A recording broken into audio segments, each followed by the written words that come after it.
Hi everyone, my name is Nicholas. Thanks for listening to my presentation. I'm a biological science major, so a lot of my answers are based off of my understanding of biology and how our world works and how that kind of all ties into sustainability. So given that, for this first exercise, my first decision was to support subsidies for the alternative energy companies instead of increasing taxation on fossil fuels. And I chose this because helping clean energy companies will help grow kind of the renewable energy sector and will make clean energy more affordable over time. And I think that's kind of a more significant way to encourage people to switch to clean energy without raising the cost immediately on everyone through taxation. And our textbook, when it talks about fossil fuels and how they have negative impacts on the environment, it goes in kind of talking about those harmful chemicals that are produced from it.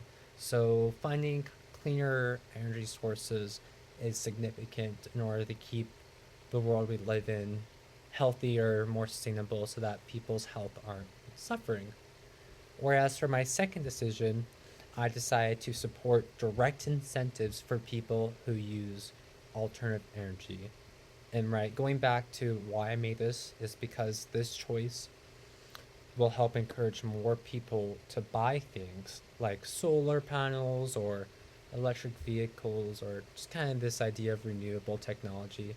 And if these technologies become more affordable, then more families will kind of be willing to make that switch, which is what long term what we want. And going back to Sherman Montgomery, the reading kind of explains that creating more sustainable energy future will take kind of corporations, governments, and businesses' involvement in order to create that. And that's kind of all based off of page 291, where it kind of talks about this idea where, okay, we kind of really need everyone to step in here and kind of take that initiative and to actually act or to make this world kind of a more better place and just kind of create a sustainable so that we can all continue to live healthy, right? And so that's page 291.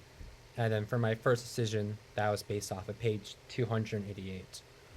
But nevertheless, overall, I think that these two decisions work pretty well together. That being supporting renewable energy companies and giving people incentives to help kind of reduce our dependence on fossil fuels so that that can decrease over time. I believe that this is kind of a practical way to kind of protect our environment while still having us kind of more towards that sustainable future. So thank you for listening. Hope you have a good day.